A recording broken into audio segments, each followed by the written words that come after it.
नमस्कार. चला तर मी कल्पना, माझ्या यूट्यूब चॅनल तुम्हा सर्वांचं मनापासून खूप खूप स्वागत आहे. चला तर ह्या ठिकाणी तुम्ही तर पाहिलेलं ही आहे नाचणी. ही स्वच्छ धुवून थोडंसं आपण हडकायला ठेवून ती गिरणीवरनं आपण याचं पीठ करून आणलेलं आहे आणि चाळूनसुद्धा घेतलेलं आहे. चला तर चाळून घेतलेलं पीठ जे आहे ते आपल्याला मेजून घ्यायचं आहे आता. तर ह्या ठिकाणी मी घेतलेलं आहे 1 कप आणि ह्याच कपानं आपल्याला ही नाचणीचं पीठ जे आहे ते मेजून घ्यायचं आहे. ती भरून ह्या ठिकाणी मी नाचणीचं पीठ घेणार आहे.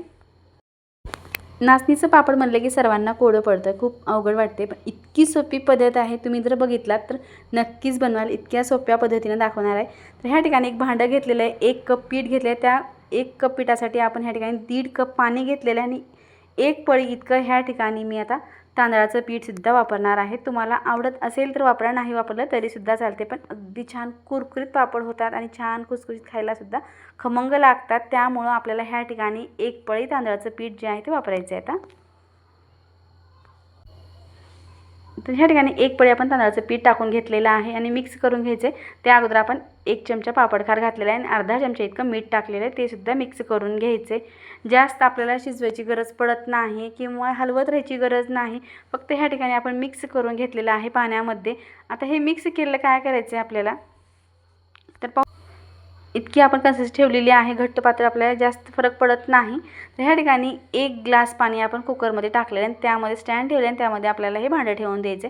3 शिट्ट्या आपण ह्या ठिकाणी आता कुकरच्या करून घेणार आहोत.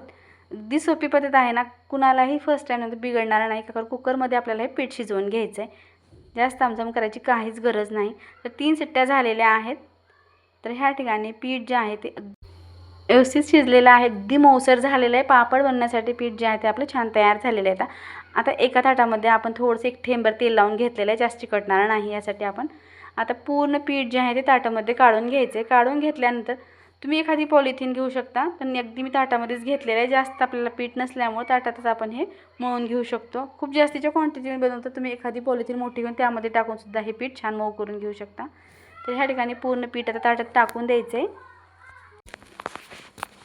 तर अशा पद्धतीनं पीठ जे आहे ते पूर्ण आता ह्या ठिकाणी मी काढून घेतलेलं आहे. घेतल्यानंतर काय करायचं, एखादं मॅशर घ्यायचं, कारण गरम आहे, हाताला चटके बसतील, त्यामुळे आपल्याला असे मॅशर घ्यायचे आणि याच्याने घुसडून आपल्याला हे पीठ फक्त मऊसर करून घ्यायचं, जे की पापड चांगले मोठे होतील.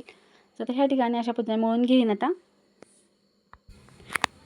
चला तर ह्या ठिकाणी पीठ जे आहे ते चांगलं घुसडून मऊ करून घेतलेलं आहे. अगदी छान मऊसर पीठ झालेलं आहे पेढ्यासारखं. आता ह्याचे छान आपल्याला पेढेच बनवायचे आहे, म्हणजे पेढ्याचा आकार द्यायचा आहे. हवा त्या आकारामध्ये तुम्हाला जसा मोठा लहान पेढा बनवायचा आहे तसा बनवा. तर ह्या ठिकाणी अशा पद्धतीनं मी पेढे जे आहे ते पूर्ण आता ह्या ठिकाणी बनवून घेतलेले आहेत. पाहू शकता अगदी मस्त गोल गरगरीत आपले हे पेढे बनवून तयार झालेत. एक गोळा घ्यायचा आहे आणि ह्या ठिकाणी मी पॉलिथिन घेतलेले, कारण अगोदर यूज केलेलेच पॉलिथिन आहेत ह्या, त्यामुळे जास्त आपल्याला तेल तर बिलकुल लागणार नाही. जर सुरुवातीला लागलं तर एखादी ठेम तुम्ही तेल खालून लावू शकता. तर असं ठेवून आपल्याला हे प्रेस करायचं आहे आता, किंवा पुरी मशीननं जर केलं तरीसुद्धा चालते. अगदी फास्ट आपलं हे पापड बनवून तयार, बिलकुल वेळ लागत नाही. पीठ इतकं छान तयार झालं आहे की पापड बनवण्यासाठी बिलकुल वेळ लागत नाही. 5 ते 7 मिनटामध्ये आपले इतके पापड हे बनवून तयार झालेले आहेत.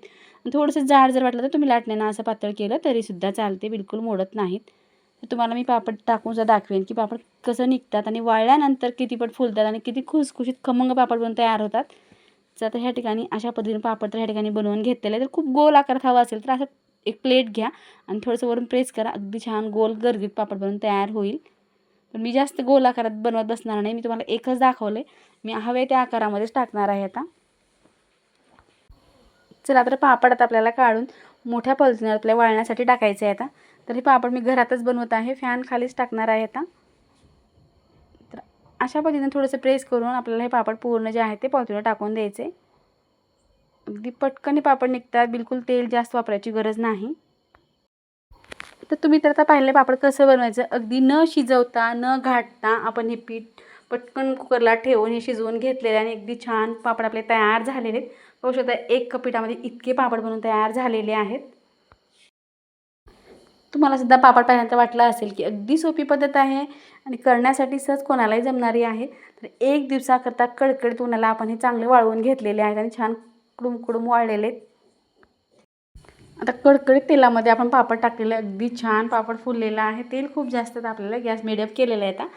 तर ह्या ठिकाणी स्टीलची कढई असल्यामुळे खूप लवकर तेल तापलं जातं. पाहू शकता अगदी खमंग आणि खुसखुशीत आपलं पापड तळलेलं आहे. तर अशाच पद्धतीने आता मी सर्व पापड जे आहे ते तळून घेणार आहे आता. तर तुम्ही नाचणीचे पापड कसं बनवतात ते सुद्धा नक्की एक कमेंट करून सांगा. उन्हाळ्याचे आपले वाळवण्याचे भरपूर असे पदार्थ अपलोड झाले, ते सुद्धा चॅनलवर जाऊन तुम्ही पाहू शकता. तर तुम्हाला एक पापड मी तोडून दाखवेन की किती खुसखुशीत आणि अगदी खमंग, अगदी वरी फोडं आलेले आहेत. इतका छान पापड बनवून तयार झालेला आहे. कमी वेळामध्ये घरातल्या घरात आपण हे पापड बनवलेले आहेत. वर्षभरासाठी स्टोअर करून ठेवू शकता. व्हिडिओ पाहिल्याबद्दल धन्यवाद. पुन्हा भेटूया नवीन रेसिपीसोबत.